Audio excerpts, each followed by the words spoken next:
I've helped people make millions of dollars with their peptide business, and everyone that runs a peptide store is gonna fucking absolutely hate me for doing this, but I'm gonna do it anyway. I'm gonna expose the whole industry, everything I know about starting and scaling a peptide brand. I'm gonna tell you right here on this video. There are 6 main pillars of what you're gonna need to know. But really quickly on who I am, me and my old partners scaled our own peptide brand to over 6 figures monthly. I exited it not too long ago, but ever since then, I've been helping so many people start and scale their own peptide business. I've worked with people doing over $2 million a month at 19 years old. So if people need help with marketing, payment processing, supplying, ads, compliance, everything in the peptide industry, everyone comes to me. But this is why peptides are an absolutely insane industry to get into right now. Peptides are worth over $160 billion right now, and it's just the beginning. It's just getting started. If you get the correct systems in place, you can be making millions of dollars in just a couple months. And in this video, we're gonna be covering the 6 different pillars you need to have a successful peptide brand. And if your brand doesn't have any of these, it will fall apart. You have compliance, payment processing, sourcing, fulfillment, marketing, and your website. Pillar 1, compliance. It's probably the most boring one, but it's also the reason half of these stores disappear in one day. The entire industry lies on this one thing, RUO, which means research use only. You're not marketing it as an injectable, you're marketing it as a research product. I've seen way too many brands get cute with their marketing or fancy with their website, doing branding that no other brand is doing. You have to understand this one thing, even if your website says it's for research use only, if your marketing and your branding gives off otherwise,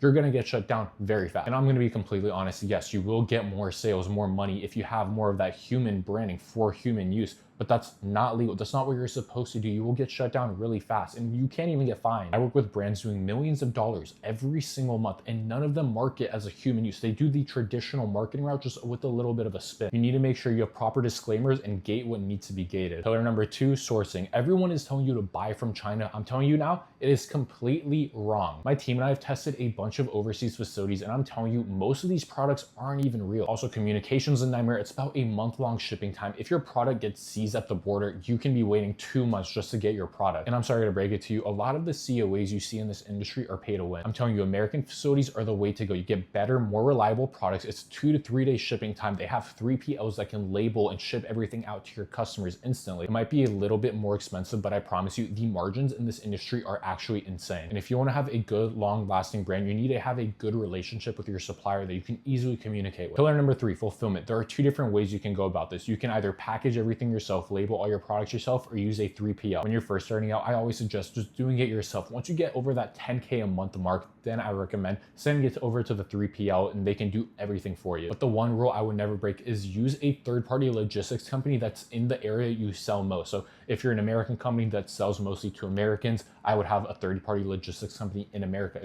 Same goes for Canada. If you're selling out mostly in Canada, I would have your company based out of Canada, because sometimes the shipping times are longer and the products can get seized at the border. Really quickly, if you find this useful and you want to learn more about how to start and scale your own peptide company, hit the subscribe button. I'm going in depth in all of these different pillars on different videos. Okay, pillar number 4, you do not need to blow 10 grand on a developer to make your own website. It is a lot more simple than you think. But the main problem most people have is you can't build it on a normal website builder like Shopify. You have to use WooCommerce through WordPress, and I would code all of it with Claude Code. It will build all the pages, put in all the plugins you need, and you can connect your payment processor directly to it. It should take about 30 minutes to build, and it will save you thousands of dollars instead of going out and hiring a developer. Remember, make sure it's clean, scientific, and has the correct wording everywhere in the website, or you can get shut down. Pillar number 5, payment processing. This is where most people mess up. You can't get a normal payment processor like Stripe or Square. You have to either use a high-risk one or a masking service. This is definitely the number 1 problem in the peptide industry. People can't find a reliable processor that won't shut them down. But since I've worked with over 200 brands, I have probably the best connects in this industry. From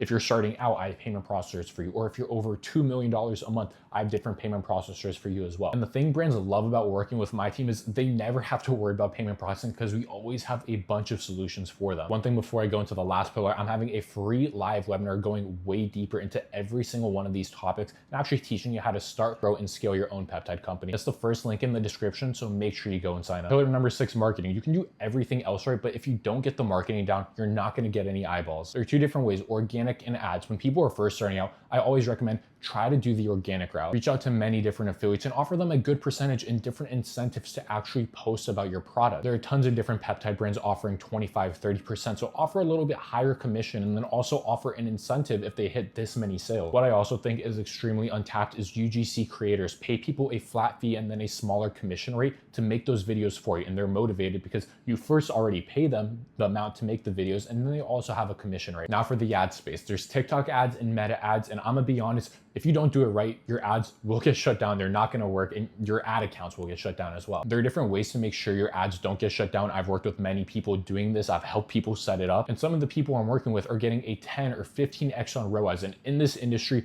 that is insane. The margins are crazy. They're actually just printing money. You're also gonna wanna do sales, abandoned cart flows, email marketing. This will really help you boost retention. Those are the 6 main pillars you need to build a successful peptide brand. If you don't have any of those, your brand will fail. If you wanna learn how I've helped multiple brands reach hundreds of thousands of dollars every single month, sign up to our live training below. It's the first link.